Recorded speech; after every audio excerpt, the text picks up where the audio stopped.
Hello and welcome back to our channel Phoenix Safari. I hope you guys are doing good and studying properly. So guys, yesterday due to time constraint, I had to stop here at the second question that was of JEE Advanced, like JEE 2009. So today we have ample amount of time. तो चलो start करते हैं और today we're going to talk about a lot of questions and the concepts. ठीक है बच्चों, तो जहां से हमने छोड़ा था हम लोग वहीं से आगे बढ़ते हैं. आई होप कि आपको ये दो क्वेश्चंस जो लास्ट वीडियो में मैंने आपको समझा रखा है आपको अच्छे से समझ में आ गया होगा, है ना. किसी को कुछ डाउट्स है देन लेट मी नो. चलिए आज हम थर्ड क्वेश्चन की तरफ बढ़ते हैं. अब before we go into the third question, एक क्वेश्चन मैं अपने साइड से आपको देना चाहता हूं. I want to give you one question from my end end I want you guys to try that and let me know अगर आपको उसमें कॉन्सेप्ट में क्लैरिटी है या नहीं. ओके, तो let's say we have a question, say question number 3 and 1 and 2 questions I have done in the previous video lesson. All good बच्चों, तो जिसने देखा है समझ में आया है, अगर आपको पसंद आया है तो do let me know in the comment box. That would be a good appreciations from your end. आगे बढ़ते हैं.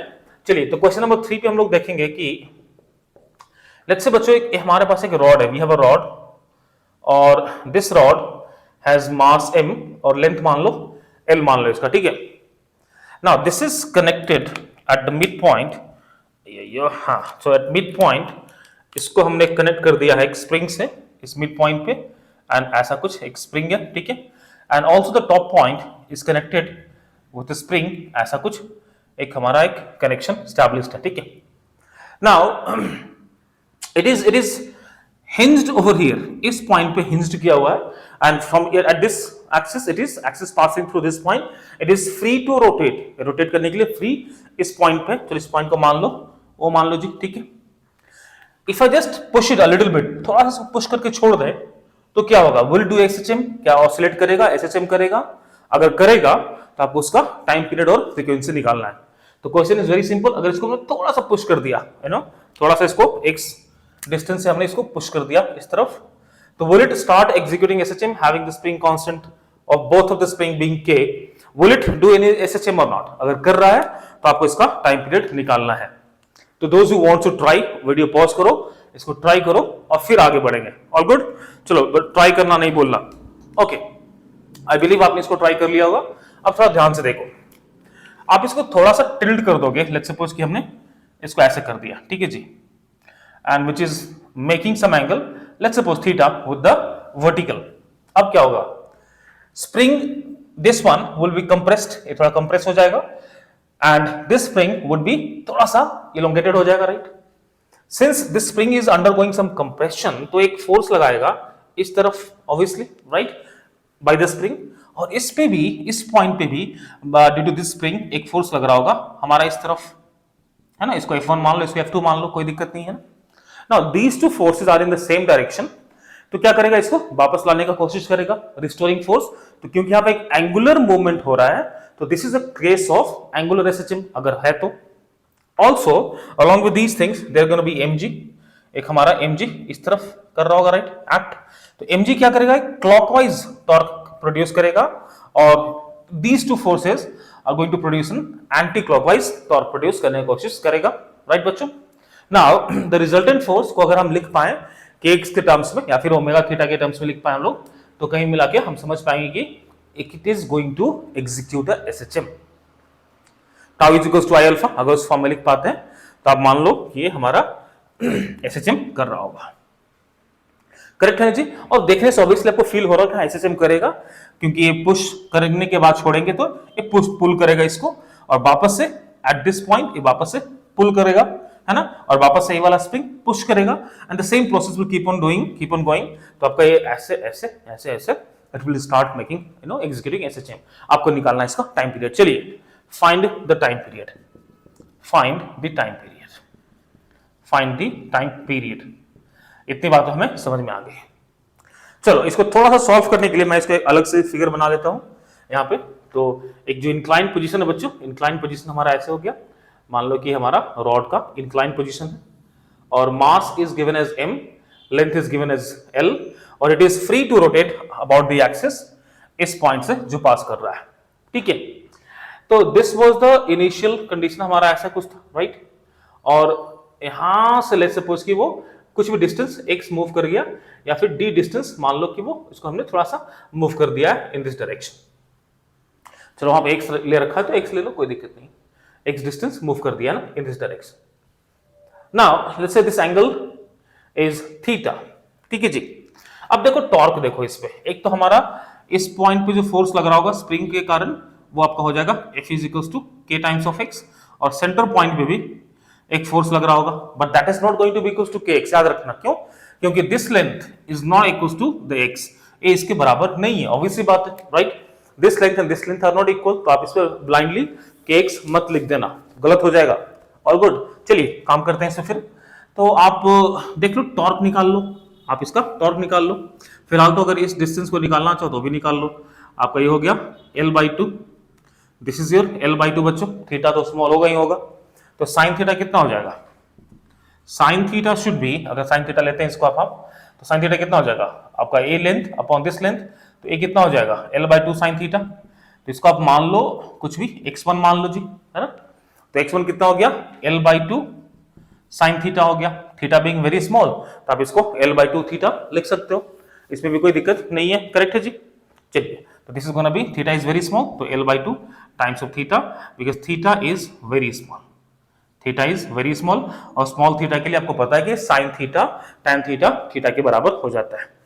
लाइकवाइज अगर इस x को हम निकालना चाहें तो भी निकल जाएगा ना, that is going to be how much L sine of theta, theta being very small that's gonna be L theta. ये हमारे पास दो वैल्यूज निकल चुके हैं, दो डिस्प्लेसमेंट। तो फोर्स कितना एक्ट कर रहा होगा इस पे जी, इस पे फोर्स कितना एक्ट कर रहा होगा, इस पॉइंट पे हम देखें फोर्स कितना हो जाएगा इस वाले को, इसको F1 मान लो, है ना। तो F1 कितना हो गया आपका k times of L sine theta. Likewise अगर F2 यहां से निकालना चाहें, दिस इज योर F2, इस डायरेक्शन में अगर F2 लग रहा है तो F2 कितना हो जाएगा k times of L/2 theta. ये आपका दो फोर्स हो गया F1 और F2। Now these two forces are going to produce a torque, also mg should be vertically downward, mg हमारा इस तरफ एक्ट कर रहा होगा, तो this is going to produce a clockwise sense of torque, और ये दोनों जो होगा आपका anti clockwise sense of torque में प्रोड्यूस कर रहा होगा, ठीक है जी। ओके, चलो इसका टॉर्क निकाल लो, टॉर्क टाउ1 निकाल लो, यहां पे कर ले टाउ1, उसको मान लो टाउ1। तो force into perpendicular distance, right. तो परपेंडिकुलर डिस्टेंस कितना हो जाएगा, अगर ये L है और ये थीटा है, this gonna be L cos theta. ये जो पूरा लेंथ हो गया बच्चों वो क्या हो जाएगा L cos of theta. Meanwhile this is gonna be how much, अगर इस लेंथ का भी बात करें हम L/2 cos ऑफ थीटा, कोई दिक्कत किसी को? और गुड, तो टाउ1 जो हो जाएगा बच्चों वो हो जाएगा आपका फोर्स 1 कितना है KL sin थीटा। तो हमने हटाया नहीं इसको, sin थीटा हटा दो जी, KL थीटा कर दो, क्योंकि थीटा बीइंग वेरी स्मॉल, तो KL थीटा हो गया आपका ए वाला फोर्स, और इस फोर्स के कारण जो टॉर्क लग रहा होगा that should B KL theta cos of theta, और ये जो L है तो इसको हमने कर दिया L square, KL square theta cos theta. Theta बहुत छोटा है, ऑलमोस्ट क्लोज टू 0, और cos 0 का वैल्यू होता है जी 1 होता है, which means this is gonna B KL square theta. ये हमारा 1 2 3 है ना, थर्ड इक्वेशन हमने लिख लिया। ये टॉर्क हो गया इस तरफ। इसके कारण टॉर्क देखो, इस F2 के कारण टॉर्क देखो, तो F2 के कारण जो रिस्टोरिंग टॉर्क लग रहा होगा बच्चों that is gonna be how much, K force कितना है KL theta upon 2 into L/2 cos of theta, and as we know theta is very small, तो cos 0 is going to be almost equals to 1। तो बच्चों कितना हो जाएगा KL square theta upon 4 is the second torque that is acting in the anti-clockwise sense में कर रहा है। At the same time mg के कारण जो टॉर्क होगा वो भी निकाल लेंगे, mg के कारण जो टॉर्क होगा, और tau due to its weight that is going to be force into perpendicular distance। ये थीटा है तो ये थीटा है, sin थीटा हो जाएगा, तो आपका हो जाएगा mg L/2 sin of theta. समझ में आ रहा है ना, दिस डिस्टेंस, ये डिस्टेंस कितना हो गया perpendicular distance from the point of application of force and the point of rotation, जहां पे एक्सिस ऑफ रोटेशन है, तो परपेंडिकुलर डिस्टेंस यही हो गया, x1 हो गया, राइट। तो x1 कितना हो जाएगा जी आपको x1 कितना हो जाएगा साइन ऑफ थीटा, हमने ऑलरेडी कहने के निकाल रखा होगा, ये आपको दिख रहा है ना, तो कितना हो जाएगा जी L/2 sine theta, theta being very small, तो टाउ जो हो जाएगा that is gonna B mg L/2 theta. ये हमने निकाल लिया सारे टॉर्क। अब इसको नेट टॉर्क निकाल लो, तो नेट टॉर्क क्या होगा बच्चों, net torque is gonna be T1 plus tau plus tau minus tau that is mg, क्योंकि ये दोनों टॉर्क इस तरफ आपके मोशन को क्रिएट कर रहा है और ये भाई साहब इसको क्लॉकवाइज में रोटेट करने का कोशिश कर रहा है। दैट मीन्स आप इसको ऐड कर लो, case L square theta plus K L square theta upon 4 minus M G L upon 2 times of theta. तो कितना हो गया 5 K L square theta upon 4 minus M G L upon 2 times of theta. तो this is my net torque acting upon this rod. All good बच्चों, अगर ये net torque मेरे को मिल गया है और अपने को पता है tau is equals to I alpha, we know what, we know that tau is equals to I alpha. Alpha का जो डायरेक्शन होगा वो इस तरफ ही होगा, राइट, करेक्ट है ना। टाउ का भी डायरेक्शन, टॉर्क का भी, अगर उसको सेंस को देखो तो इस तरफ ही है। और इसको हम लिख सकते हैं, इसको लिख सकते हैं I omega square theta with a minus sign. और थीटा और टॉर्क में जो एंगल है वो ऑपोजिट है, थीटा इस तरफ है, टॉर्क इस तरफ है, तो इसको रिलेट करने के लिए माइनस भी लिख सकते हैं जी, कोई दिक्कत नहीं है ना। तो माइनस माइनस हटा दो, आपको टॉर्क क्या मिल जाएगा, torque is equals to I omega square theta बच्चों, करेक्ट है। I is what, moment of inertia of this rod about this axis, क्योंकि लेंथ के एक्सट्रीम पे है तो एम एल स्क्वायर बाई 3। तो लेट अस कंटिन्यू हियर, थोड़ा सा यहाँ पे जगह अपने पास है ना। तो कितना हो गया हम उल्टा ही जा रहे हैं इसमें, है ना, चलो कोई नहीं। तो टाउ कितना आपका वैल्यू आ गया, टाउ इज दिस मच।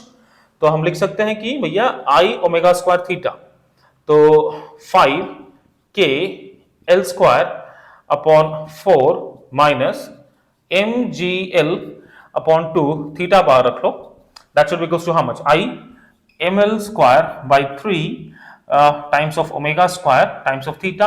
ये थीटा थीटा को हटा दो जी, तो भैया ओमेगा का वैल्यू कितना आ जाएगा, ओमेगा शुड बी, आपका एम भी कैंसिल हो गया ना, नहीं एम कैंसिल नहीं हो रहा, एल कैंसिल हो जाएगा, ठीक है, एल आपका कुछ ना कुछ कैंसिल हो जाएगा। चलो कोई नहीं, लिख लो ना ऐसे ही, 3 upon M L square under root of 5 K L upon 4 minus M G upon 2, और एक एल बाहर निकाल के मैंने कैंसिल कर दिया, रूट लगा दो, ये आपका हो गया ओमेगा, ओमेगा निकल गया तो टाइम पीरियड निकालना कोई मुश्किल काम नहीं है, T is equals to how much, 2 pi by omega, आप ऐसे करके सॉल्व कर लोगे। तो कुल मिला के एक कॉन्सेप्ट आपको समझ में आना चाहिए कि कैसे एक एंगुलर एक्सीलरेशन हो सकता है, यहाँ पे एक एंगुलर एसएचएम हो सकता है, और उसका हमको टाइम पीरियड निकालना है with a combination of spring rod. बहुत तरीके का इस पे सवाल बनाया जा सकता है, और इसी तरह का one question was asked in JEE advance में पूछा गया था, तो हम लोग उस पर चर्चा करेंगे। बाकी आपको ये समझ में आ जाना चाहिए, ठीक है बच्चों। चलो आगे बढ़ते हैं।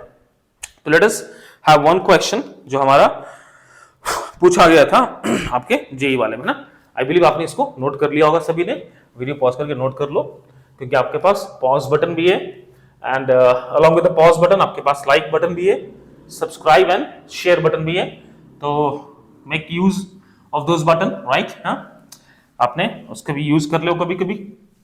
चलिए जी, थोड़ा आगे बढ़ते हैं, let's talk about one more question बच्चों। आई बिलीव आपको समझ में आ रखा होगा। थोड़ा हम और आगे बढ़ते हैं, एक जेईई वाले क्वेश्चन पे देख लेते हैं कि उन्होंने क्या क्या पूछ रखा है आपको, उससे भी हमारा काम आसान हो जाएगा, ठीक है। तो I think this was asked, कभी जेईई एडवांस में पूछा गया था ना, 2009 में पूछा गया था। तो एक क्वेश्चन है, क्वेश्चन नंबर 4, जेईई 2009 में पूछा गया था, और इस पर जो क्वेश्चन ऐसा था कि we have one rigid support over here, थोड़ा बड़ा कर लेते हैं, and we have one more rigid support over here, ठीक है जी। और हमने एक रॉड ले रखा है लेंथ एल का, और मास इसका वही लेंथ एल है, और मास इसका आपका एम दिम रखा है, it is given as M, है ना। और this is connected to one spring, ये जो एंड है this is connected to one of the spring, and this end is connected to other spring, और इस सेंटर पे अलाउड है टू रोटेट। तो L/2 पे स्प्रिंग कनेक्टेड है, और आपको यही सिचुएशन है कि इसको थोड़ा सा साइड में ट्विस्ट कर दिया गया, और आप मान लो हमारा K है और ये हमारा K है, इसको थोड़ा सा ट्विस्ट करके छोड़ दिया गया। Obviously it will start doing SHM, तो आपको एसएचएम का बच्चों टाइम पीरियड निकालना है। चलिए आप इसको स्टार्ट कीजिए। तो आई बिलीव आप इसको ट्राई कर पा रहे होगे। It is very much similar to the question that we have just done, और कहीं ना कहीं थोड़ा सा एक्सिस में बदलाव है, वो सेंटर पे है, मैंने एक्सट्रीम पे लिया था, बाकी कुछ भी चेंजेस आपको ज्यादा देखने को नहीं मिलेगा। Anyways let's have a quick going on this. So थोड़ा सा ट्विस्ट कर देंगे बच्चों, ऐसे बना दिया, ठीक है, यहाँ पे ट्विस्ट कर दिया, ठीक है। तो there gonna be some elongation spring में हो जाएगा ये डिस्टेंस को, and this also will be getting थोड़ा सा इलोंगेटेड हो गया। अब ध्यान से समझना, स्प्रिंग क्या होगा, इलोंगेट हो गया, मतलब कि भैया इस पे जो फोर्स लग रहा होगा वो इस तरफ लग रहा होगा, राइट, और इस भाई साहब पे इस पॉइंट पे फोर्स इस तरफ लग रहा होगा। तो दोनों फोर्स का जो सेंस ऑफ टॉर्क है वो कैसा है, एंटी क्लॉकवाइज ही होगा ना। तो दोनों एक एंटी क्लॉकवाइज सेंस में इसको रोटेट करना स्टार्ट करेगा, but the moment it comes back to this position, वापस इसको पुश करेगा और ये भाई साहब इसको पुश करेगा, फिर जाएगा तो यू नो मेंढक क्या बोलते हैं उसको, एक हमारा कहावत है, थाली का बैंगन बन जाना है ना, तो ये दाएं बाएं कर रहा होगा ऐसे ऐसे ऐसे, यू नो, तो this starts becoming doing the SHM. आपको इसका टाइम पीरियड निकालने को कहा गया था, या फिर इसको पूछा गया था क्वेश्चन में कि इसका फ्रीक्वेंसी क्या है, पूछा गया था कि इसका फ्रीक्वेंसी क्या है, find the frequency of the oscillation, find the frequency of oscillation पूछा गया था। ये ऑसिलेट कर रहा होगा, इसका आपको फ्रीक्वेंसी पूछा गया था। आपके चॉइसेस में लिख दे रहा हूं just for your convenience, let's suppose ABCD, तो it was 1/2 pi 2k upon m, root में है जी। सेकंड चॉइस था 1/2 पाई k अपॉन m। आपका थर्ड चॉइस था 1/2 पाई 6k, अरे अरे अरे 6k upon m, 6k upon m था, और लास्ट वाला आपका था 1/2 पाई 24k upon m। These were the 4 choices बच्चों, और आपको ये सॉल्व करना है। These were the 4 choices। आपको वीडियो पॉज करो और इसको ट्राई करो। चलो सॉल्व कर लिया आपने, है ना। चलिए साथ में करते हैं। देखो कहानी वही है कुल मिलाकर। तो मान लो कि इसको हम थोड़ा सा यहाँ पे बना लेते हैं ऐसे, ठीक है। ये हमारा मिड पॉइंट है जी, और ये हमारा ऐसे वर्टिकल हमने ड्रॉ कर लिया, ठीक है। तो लेट्स सपोज कि जो एंगल थीटा हो गया यहाँ से यहाँ तक जाने में, इसने theta was the angular displacement, this is my L/2 और this also is your L/2। We can easily find this displacement, क्योंकि that is gonna be the displacement because of इस द स्प्रिंग फोर्स इस तरफ आएगा। तो हमारा जो spring force आएगा that is suppose k times of x, ये x हमारा है, ठीक है, and that is gonna create the torque. और सेम यहाँ पे भी फोर्स लग रहा होगा इस तरफ राइटवर्ड में, x is gonna be equals to k times of x। तो फोर्स वुड बी सेम, दोनों केसेस में फोर्स सेम ही होगा, क्योंकि स्प्रिंग हमने कांस्टेंट सेम रखा है। अच्छी बात है। अब इसको क्या हो गया जी, आपका x का वैल्यू निकालना कोई मुश्किल काम तो नहीं है। x कितना हो जाएगा जी, L/2 sine theta, L/2 sine of theta. तो थीटा इज वेरी स्मॉल, तो x आप लिख सकते हो L/2 थीटा। अगर x मिल गया मेरे को तो फोर्स मिल जाएगा। तो फोर्स जो रिस्टोरिंग फोर्स होगा, जो कि हम बाद में उसको रिस्टोरिंग टॉर्क में कन्वर्ट करेंगे, रिस्टोरिंग फोर्स आपका हो गया KL/2 times of theta. Now the restoring torque produced on this is going to produce some angular acceleration alpha इस डायरेक्शन में। तो अल्फा थीटा के अगेंस्ट है, तो नेगेटिव वाला आपका रिलेशन रहेगा, तो इसलिए हम उसको नेगेटिव डायरेक्टली कैंसिल वहां पे कर सकते हैं। तो जो रिस्टोरिंग टॉर्क होगा बच्चों, that is gonna be how much, force into perpendicular distance from the point of application of force to the axis of rotation. तो आपका ये डिस्टेंस हो गया which is nothing but L/2 cos theta. तो आपका हो गया KL/2 theta into L/2 cos of theta. ये हमारा वैल्यू हो गया इस परपेंडिकुलर डिस्टेंस का बच्चों, करेक्ट है ना जी, L/2 cos थीटा। तो कितना हो गया, the restoring torque should be KL² upon 4, है ना, और थीटा इज वेरी स्मॉल तो वो 1 हो जाएगा। तो दिस इज बच्चों my restoring force KL² upon 4 times of theta. और क्योंकि हमारे पास इधर भी टॉर्क लग रहा है, इस तरफ भी लग रहा है, तो जो नेट रिस्टोरिंग टॉर्क होगा बच्चों, चलो भाई, जो नेट रिस्टोरिंग टॉर्क होगा 2 times of this, that is KL² upon 4 theta which is gonna be KL² upon 2 times of theta. ये हमारा हो गया नेट रिस्टोरिंग फोर्स। तो टॉर्क हो गया, सॉरी, तो we know that torque is equals to what, I into alpha, और आप इसको डायरेक्टली लिख सकते हो I into omega square theta. साइन को पता है, ऑपोजिट है तो वो कैंसिल हो गया। और टॉर्क कितना हमारे पास है, तो आप ऐसे लिख सकते हो, that is gonna be equals to how much, KL² upon 2 times of theta is equals to I कितना हो जाएगा, ध्यान से देखो, mL²/12, राइट, mL²/12 हो गया ना, सेंटर पे है तो mL²/12, तो आपका हो जाएगा mL² upon 12 omega square theta. तो भैया थीटा तो चला गया, अब देख लो ध्यान से, तो आपका L² भी चला गया, L² भी चला गया, तो omega square should be given as what 6k upon m 6k upon m that means omega should be root of 6k upon m बच्चों। पूछा गया frequency, we know that omega is equals to 2 pi f which means f should be how much 1 upon 2 pi times of omega। तो obviously frequency हमारा हो गया 1 upon 2 pi और omega का value कितना है that is going to be 6k upon m। तो बच्चों ये हो गया आपका फ्रीक्वेंसी और आपका इसी अनुसार आंसर हो गया आपका C4 CAT। तो this also is one of the J advance question है, मुश्किल नहीं है, कॉन्सेप्ट अगर आपको समझ में आ गया है कि how to write the torque and how to write the relation between the torque and the theta, इसका रिलेशन अगर हमको लिखने आता है I can easily find the value of omega. Omega निकल जाने के बाद कोई भी मुश्किल नहीं होती। अगर वो पूछ देता टाइम पीरियड कितना है, अगर वो पूछता कि टाइम पीरियड पूछता तो भी कोई दिक्कत नहीं है, that should have been 2 pi upon omega, that means the time period should be have been just इसका उल्टा हो जाएगा और क्या 1 to कुमार राइट, तो m upon 6k हो जाएगा जी, that is gonna be the time period। if they would have asked you the value of the time period तो हम ऐसे कर लेते, that should have been the answer। ठीक है बच्चों, आगे बढ़े, चलिए।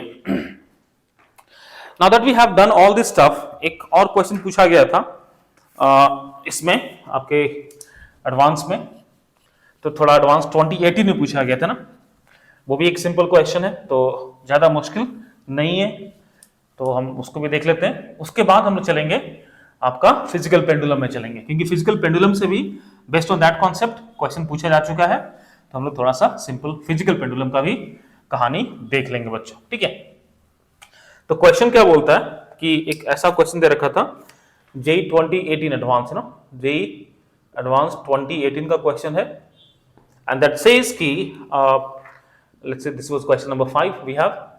So there was a block of mass 2 kg.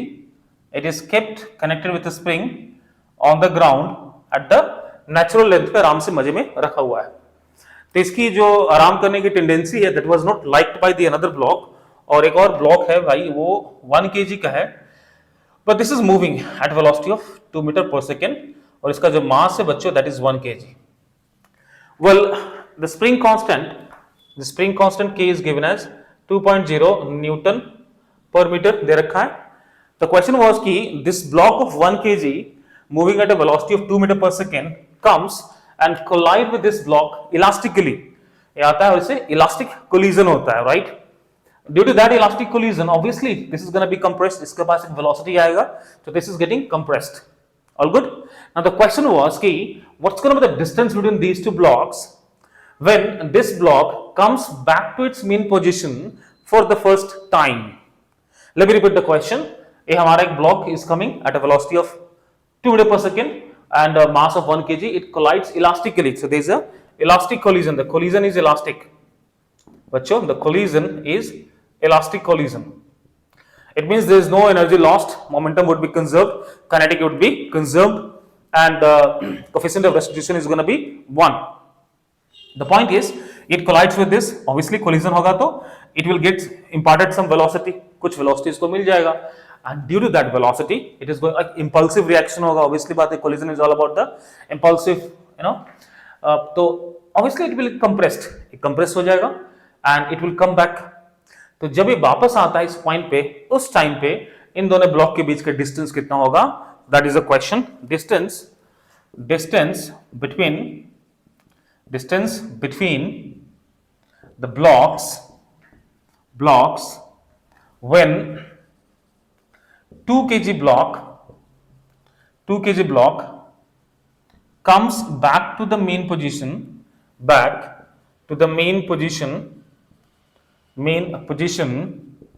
for the first time। ये पहली बार जब वापस आएगा तो उस टाइम पे इन दोनों के बीच का जो गैप होगा वो गैप कितना होगा, आपको वही निकालना है बच्चों। तो चलिए, आपने कोलिजन कर रखा होगा, अगर आपने कोलिजन कर रखा है तो बड़ा मजे में आपसे ही बन जाएगा। तो देखो इसमें एसएचएम का तो कॉन्सेप्ट है ही है, along with that they have also tested your concept of collision कि आपने कोलिजन में कितना ज्यादा मेहनत कर रखा है, आप बेसिक ऑफ कोलिजन आपने सीखा है कि नहीं सीखा वो भी इस क्वेश्चन में टेस्ट हो जाएगा। सो यस, चलिए वीडियो पॉज कीजिए और इसको बच्चों आप ट्राई करो, पॉज करके इसको ट्राई करो, जल्दी से, मुश्किल नहीं है। हो गया ट्राई, कर लिया आपने ट्राई, ऑल गुड, आगे बढ़ते हैं, ठीक है। तो चलो इसको साथ में करते हैं, ध्यान से देखना, इसको साथ में करते हैं। Let's do it. Okay, so before collision it is going to strike, इसको स्ट्राइक करेगा। After the collision both the blocks will be having some velocity, correct है ना जी।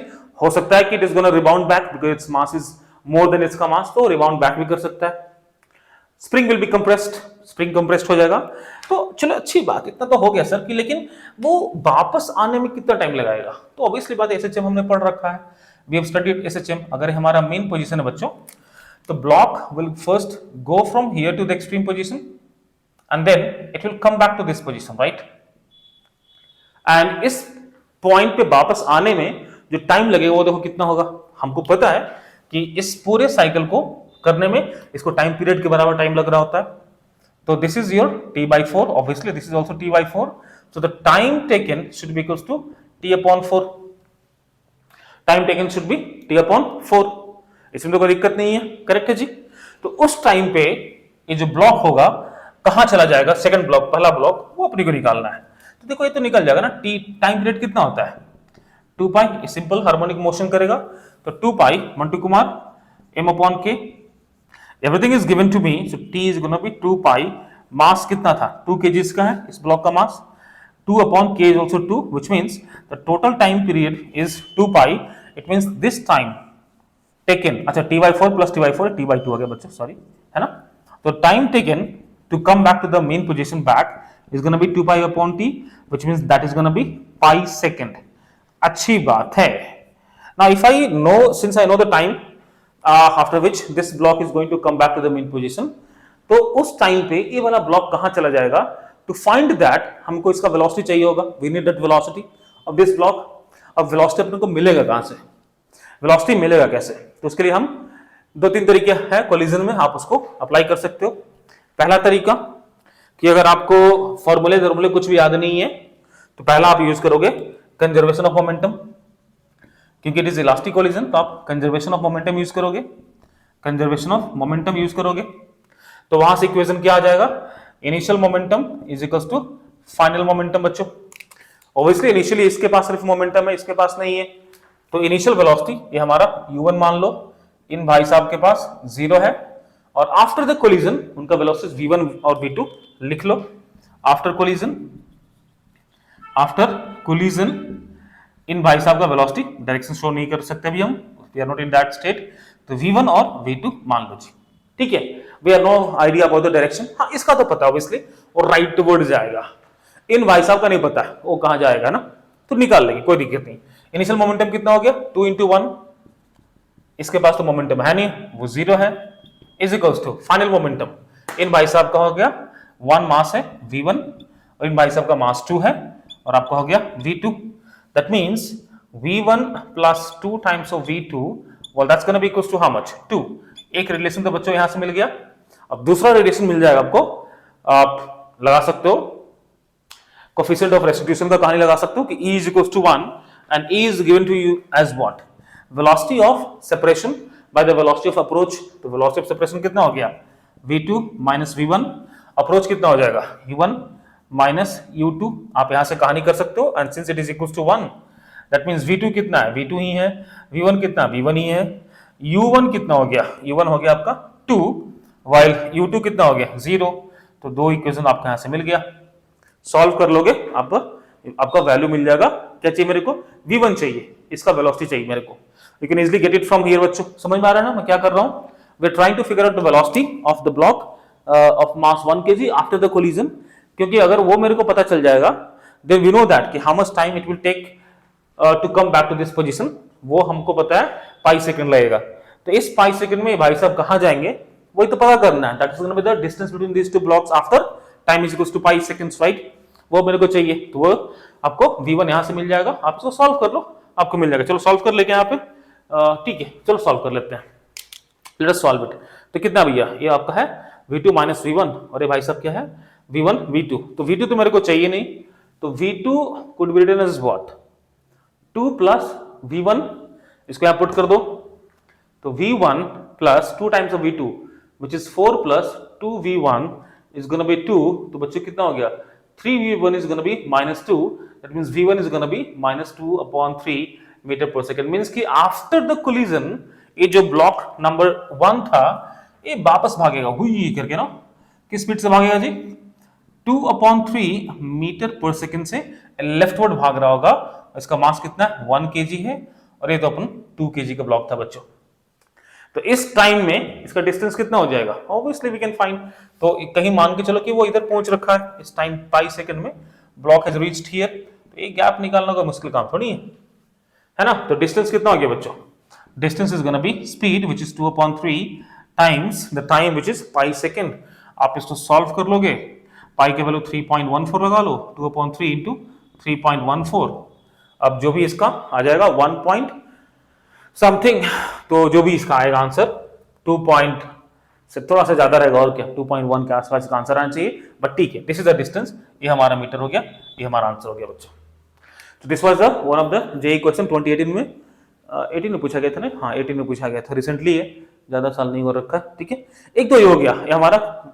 बट अगर आपको फॉर्मूले याद है ना, इफ यू रिमेंबर द फॉर्मूले कोलिजन से, अगर आपको फॉर्मूले याद है तो इतना मेरे को करने का जरूरत नहीं पड़ेगा, हम थोड़ा जल्दी भी कर सकते हैं इसको, we can easily do it, right. तो कभी कभी फॉर्मूले याद होना बहुत जरूरी है टू सेव योर टाइम। तो अगर मैं एक सिचुएशन आपको फिर से रिकैप करा दूं बच्चों, अगर आपको याद होगा कोलिजन में तो पढ़ा होगा आपने कि this is let's suppose m1 moving with the velocity of u1, again I have another block m2 moving with the velocity of u2, आपस में दे कोलाइड डम you know, and after the collision let's suppose कि after the collision, this is before collision, और आफ्टर collision इन भाई साहब के पास v1 आता है और इन भाई साहब के पास v2 आता है, ऐसा मान लो ये हमारा m1 है और ये हमारा m2 है। आपको अगर याद होगा कि v1 का जो वैल्यू होता है that is gonna be how much, m1 minus m2 upon m1 plus m2, आपका हो जाएगा u1 plus 2 times of m2 upon m1 plus m2 times of u2। अगर आपको फॉर्मूला याद है तो आप इजीली इसका वेलोसिटी निकाल सकते हैं एक लाइन में, हमको इतना करने का जरूरत नहीं होगा, है ना। ऑल्सो अगर v2 भी आपको याद कर लो, m2 minus m1 upon m1 plus m2 times of u2 plus 2 times of m1 upon m1 plus m2 times of u1, है ना, u1। अगर मुझे ये सारी बातें पता है तो इजीली आंसर निकाल सकते हैं। चलो मेरे को v1 चाहिए जी, m1 माइनस m2 कितना हो गया, 1 माइनस 2 माइनस 1 किलो, तो v1 वी कैन फाइंड -1/3, और u1 कितना है बच्चों 2 मीटर पर सेकेंड, तो टाइम्स 2 कर दो जी, u2 0 है, भाग में खत्म हो तो हो गया ना, तो -2/3 मीटर पर सेकेंड, है ना। दिस इज द स्पीड और velocity of the first block. अगर ये मेरे को पता है, मेरे को टाइम पता है, डिस्टेंस निकल गया, कहानी खत्म। तो एक लाइन में इसका आंसर हम याद कर, अगर मेरे को फॉर्मूले याद है तो -2/3 टाइम्स ऑफ पाई, मेरे को आंसर मिल जाएगा। क्या बात बच्चों ना, समझ में आ रहा कहानी। तो this was one of the question of the JEE advance. तो आप ना कॉन्सेप्ट को अच्छे से समझो, मौका मिले तो वापस से कॉन्सेप्ट को रिवाइज करो, वही जीवन का मूल मंत्र है, दाएं बाएं नहीं करना है ना। चलो अब थोड़ा आगे बढ़ते हैं, हम लोग फिजिकल पेंडुलम के बारे में आज बात कर लेते हैं। ऑल गुड, चलिए, आई बिलीव आपने इसको नोट डाउन कर लिया होगा। अब हम थोड़ा आगे बढ़ेंगे, फिजिकल पेंडुलम, उस पर जो जेईई में क्वेश्चन पूछा गया है, और इस पे क्वेश्चंस बनाए जा सकते हैं, यू नो, इन डिफरेंट तरीके से। आपको समझ में भी सारी बातें आ जाएगी बच्चों, तो थोड़ा इसको समझ लो। एंड ऑप्टिक्स आप लोग करते रहो, ऑप्टिक्स से जो क्वेश्चन आने ही आने हैं।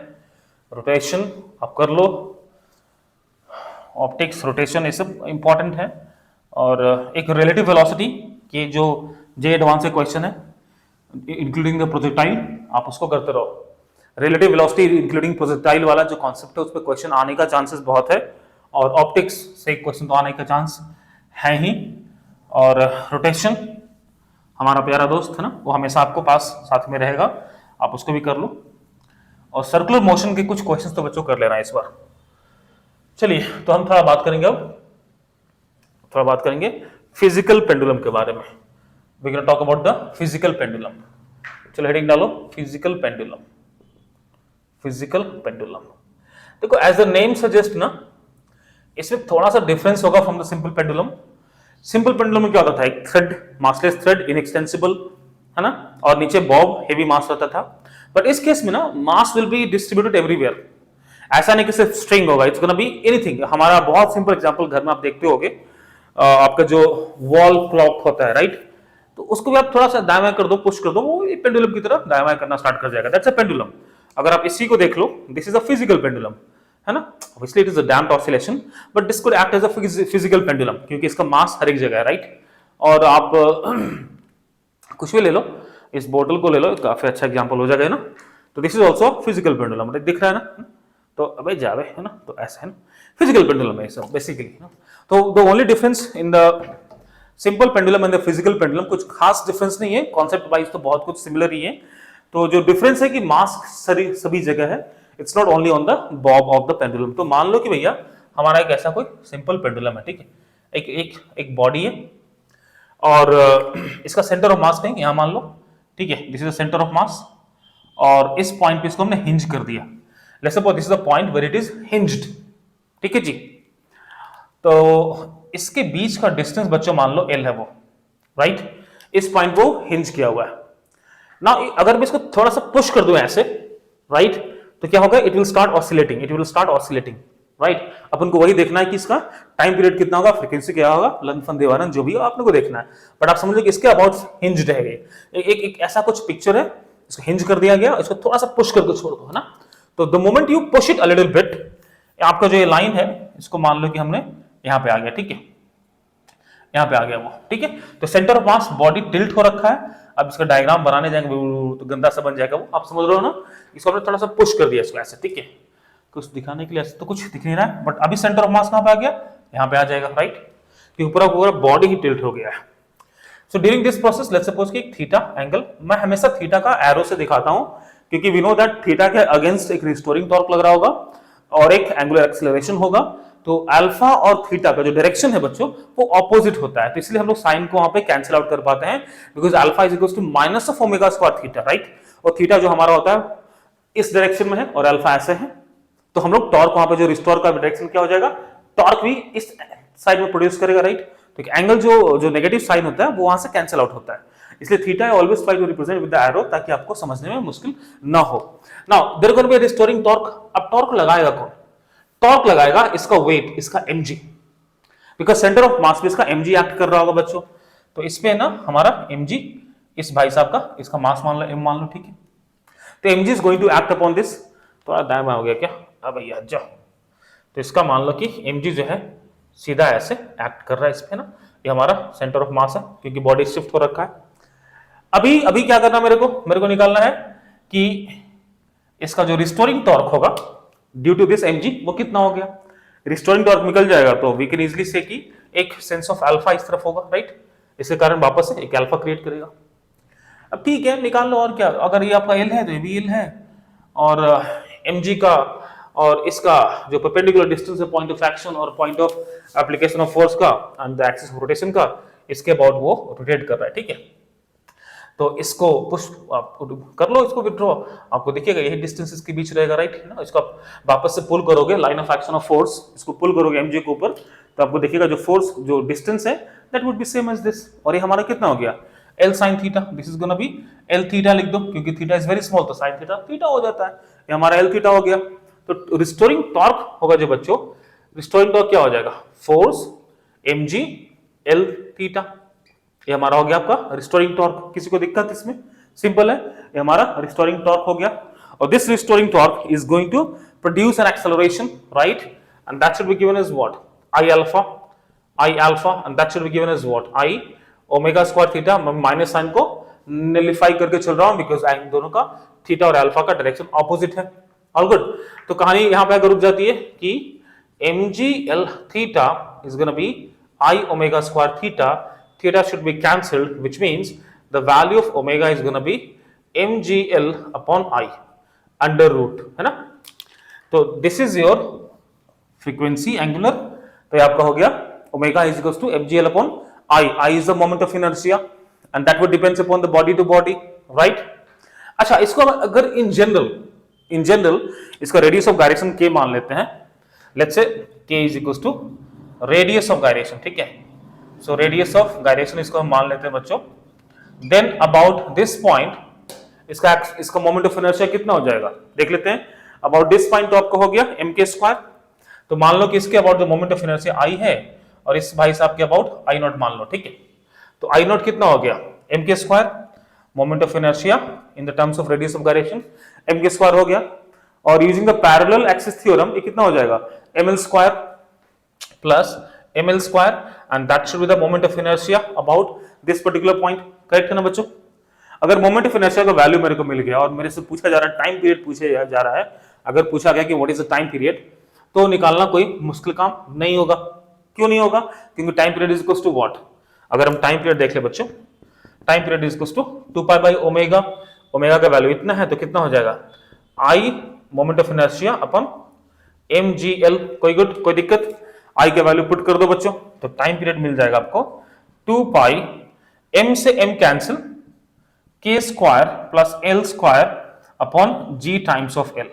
ये आपका हो गया बच्चों टाइम पीरियड। मैं थोड़ा सा इसको मॉडिफाई करके लिख दूं, if I just rearrange it और अपने किसी काम के टर्म्स में लिख दूं, तो आप उसको लिख सकते हो T is equals to 2 pi K square L square upon L, K square plus L square upon L, और G मैं नीचे लिखूं, ठीक है, I'm gonna write it down. Well guys, this is called as a effective length, because what is the time period of simple pendulum? T is equals to 2 pi L upon G, right? तो यहाँ पे this is going to be the L effective length होगा, that is going to be called as L effective, that is equals to K square plus L square upon L, where K is the radius of gyration. Please इसको spring constant से misinterpret नहीं करियो, this is the radius of gyration, आपका L हो गया length of the distance from the center of mass or point of hinged support, and G of course अपने को पता है, it's acceleration due to gravity. So this is called time period 2 pi L square K square upon L, which is called as a L effective. इतनी बातें समझ में आ रही है? Now that we understand कि this is no more different from the simple pendulum, then why do we study it? Two reasons. पहला reason कि the mass is distributed everywhere, ठीक है? दूसरा reason, a point of hinge is dependent upon us. हम जहां चाहे इसको hinge कर सकते हैं, और उस जहां चाहे वहां hinge करने के कारण ना इसका टाइम पीरियड चेंज हो जाएगा, राइट? क्योंकि that depends upon the value of L, और इसको अगर हम कहीं भी अपनी मर्जी से hinge कर रहे हो, if I'm hinging it anywhere based on my choice, obviously the value of L will change, and that would lead to the change in time period. So this is one of the difference in this physical and the simple pendulum, that बच्चों की in the physical pendulum you can change the time period. आप इसमें time period change कर सकते हो, but yes of course once it is hinged that's all, खत्म, उसके बाद आप टाइम पीरियड चेंज नहीं कर सकते हो, बट हमारी मर्जी पे हम इसका टाइम पीरियड चेंज कर सकते हैं। इतनी बात तो समझ में आ गई। अच्छा सर, अगर हम टाइम पीरियड चेंज कर पाते हैं, if we are capable of changing the time period, then we can change it for the to decrease or to increase the time period also.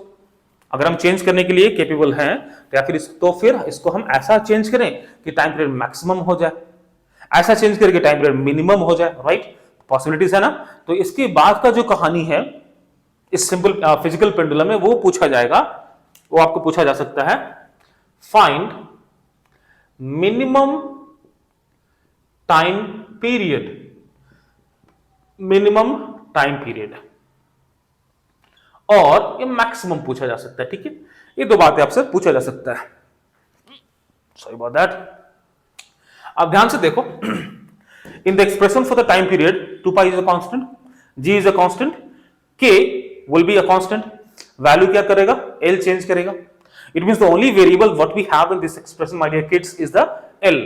तो अभी अपने को पता है, राइट, कि to find the maxima and minima we gonna use the concept of calculus.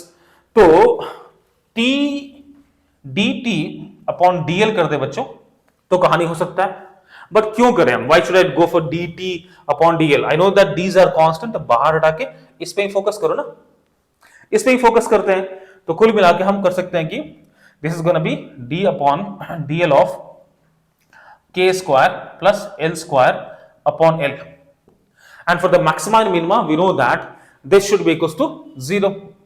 For maxima and minima we are well aware of these things. For maxima or minima the derivative has to be equals to 0 to find the critical points, right?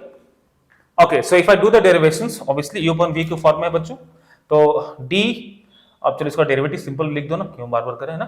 तो क्या हो जाएगा आपका? हो जाएगा l into इसका derivative 2k, इसका तो 0 हो गया, 2 times of l minus keeping this constant which is k square plus l square times of l which is going to be 1 बच्चों upon l square, that should be equals to 0, my dear kids. All good as of now? Fair enough. Well, that's going to be how much? 2 l square minus k square minus l square minus k square minus L square is going to be 0, which clearly means L square is equals to K square. So L could be plus minus K. तो L going to be plus minus K. अब negative तो होगा नहीं length, तो L is equals to K. Well, this is the condition for the minimum time period या फिर maximum time period. दोनों में किसी में हो सकता है. तो the process of finding whether it is maxima or minima, I have to differentiate it for one more time. एक बार फिर से उसको आप डिफरेंशिएट करने की कोशिश करोगे. अच्छा, तो आप डबल डिफरेंशियल में जाओ, अपनी लाइफ को थोड़ा मुश्किल करो, या फिर इसको हम कॉन्सेप्चुअली भी कर सकते हैं बच्चों, क्योंकि फिजिक्स है, फिजिक्स में हम डबल डिफरेंशिएशन का ज्यादा यूज नहीं करते हैं. We do not do the double differentiation for more time. कभी कभी जरूरत पड़ती है करते हैं, और इस हम इसको लॉजिकली भी बच्चों समझ सकते हैं, है ना जी. अच्छा, एक बात समझो, इस L को अगर मैं 0 कर दूं, if I decrease the value of L to 0, so this will become what? Infinity, and that's the maximum value. तो इतनी बात तो मेरे को समझ में आ गई कि सर अगर इस लेंथ को, पॉइंट ऑफ हिंज को सेंटर ऑफ मास पे हिंज कर दें, right, then that is gonna give you the maximum time period. और क्योंकि अगर इसको सेंटर ऑफ मास पे हिंज कर देते हैं, तो कहने का आप बात समझ सकते हो कि this is not gonna be any it will not execute SHM. That because centre of mass पे, तो अगर उसको पुश कर दोगे ना, तो वो एसएचएम एग्जीक्यूट नहीं करेगा. हाँ, it will start moving into the circular path. तो टाइम पीरियड उसका कितना इनफाइनाइट हो जाएगा. लॉजिकल अंडरस्टैंडिंग भी है, बिकॉज टाइम पीरियड क्या होता है, टू कंप्लीट वन साइकिल, वो वापस आने में उसको एसएचएम बोलते हैं, ओवर टू एंड फ्रो, वही तो घूम ही रहा है. तो that is gonna B symbolically, वो एसएचएम ही नहीं करेगा, बट सिंबॉलिकली बोल सकते हैं कि वो एक मैक्सिमम टाइम पीरियड आपको वहां मिलेगा जब पॉइंट ऑफ हिंजिंग आपका सेंटर ऑफ मास पे है. तो for that L should be 0, L हमारा 0 होना चाहिए. तो ये भैया किस लिए हो गया, तो ऑब्वियसली मिनिमम के लिए होगा, राइट. तो this is gonna be the time period for the, this is the condition for the minimum time period, condition for T minimum. इतनी बात आपको समझ में आ जानी चाहिए. अगर नहीं तो आप उसको डबल डिफरेंशिएट करके देखो, सॉल्व करो, आपकी जो भी आपका आंसर आएगा वो ये होगा कि this is gonna B condition for the minimum time period. इतनी बात हमको समझ में आ गई. तो अगर ये मिनिमम टाइम पीरियड कंडीशन है, तो let us find the minimum time period बच्चों. Let us find the minimum time period. तो T minimum should be how much, 2 pi आपका हो गया L is equal to K. तो K स्क्वायर 2K स्क्वायर, और नीचे K, तो 2K square, तो 2K बच गया ऊपर, 2 टाइम्स ऑफ K अपॉन आपका हो गया G. well this is the minimum time period for a physical pendulum.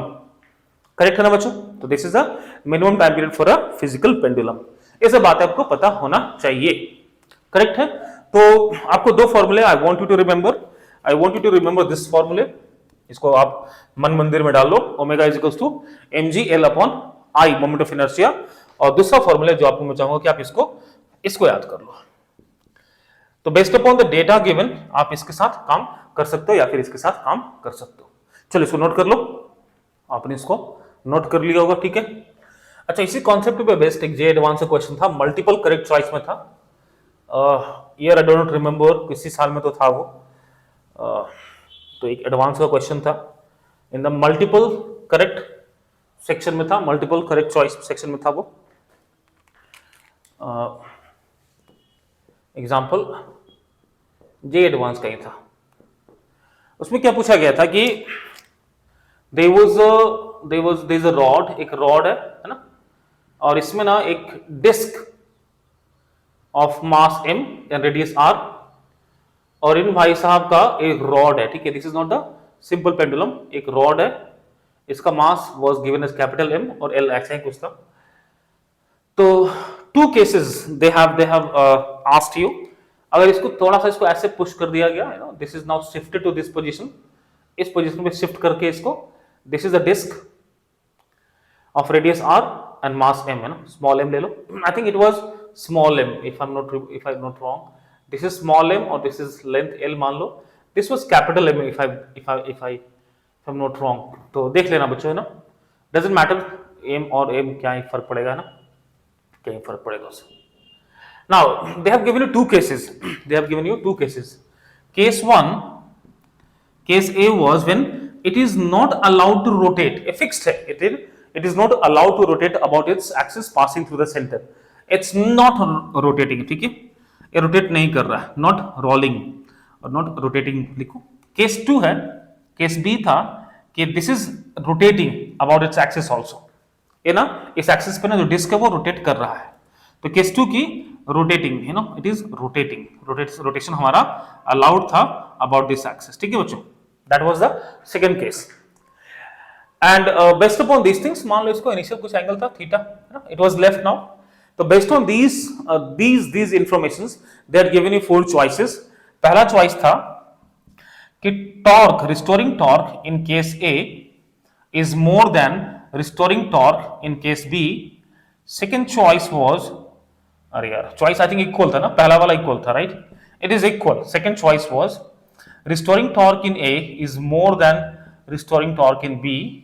C was कि आपका जो ओमेगा था, omega of case A is more than omega of case B, and जो D था that was omega of B is lesser than, sorry more than omega of A.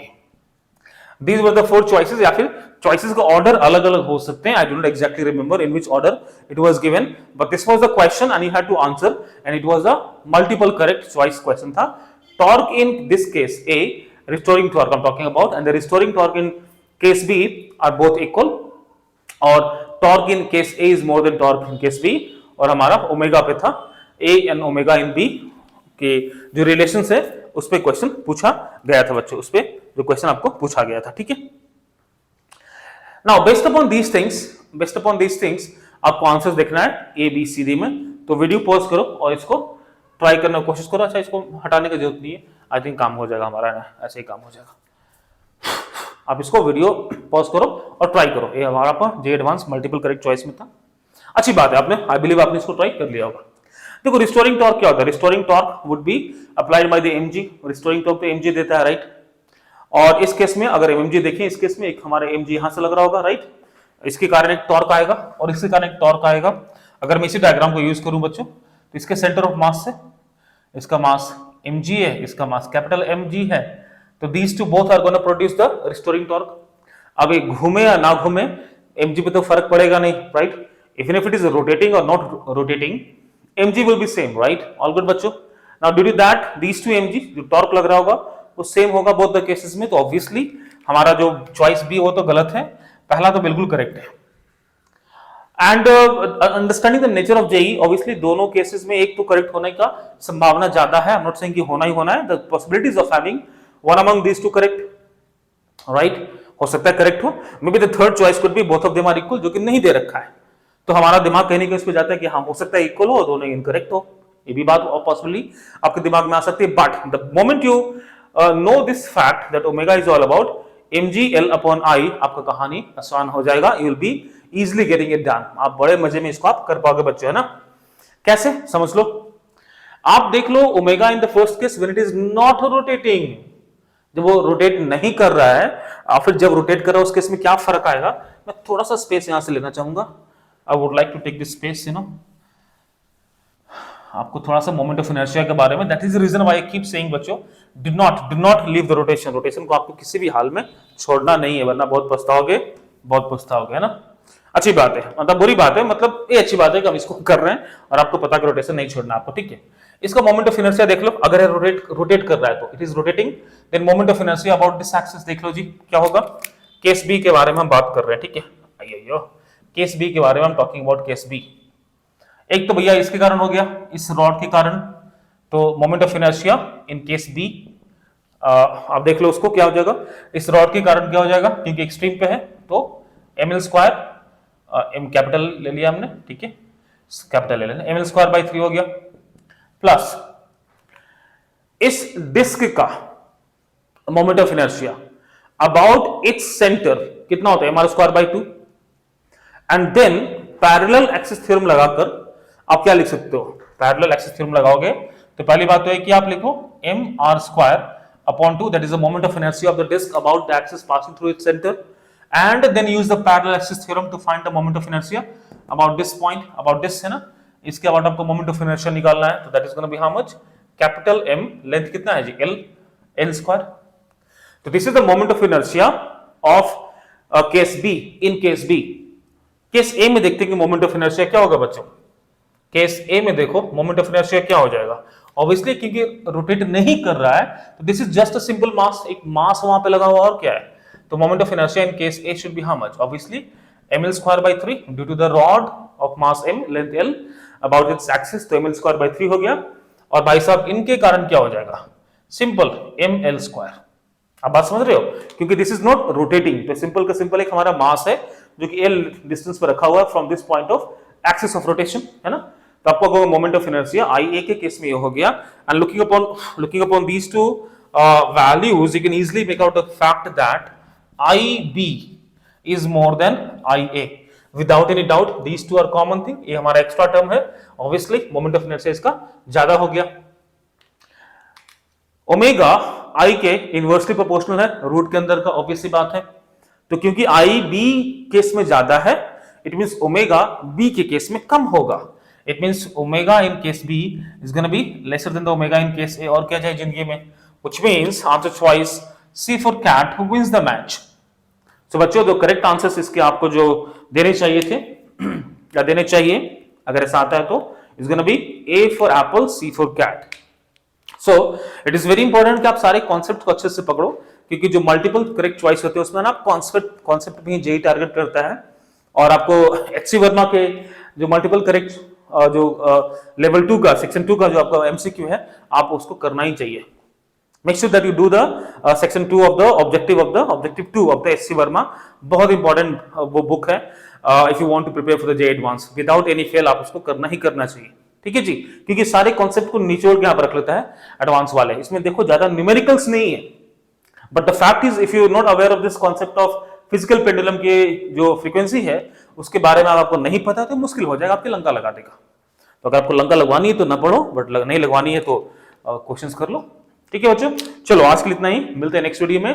Till then keep learning and keep studying and do not forget to like, share and subscribe if you like the way I teach and if it is of some use to you, ठीक है। थोड़ा आप लोग उसको like subscribe करो। चलिए मिलते हैं, टेक केयर, बाय एवरीवन।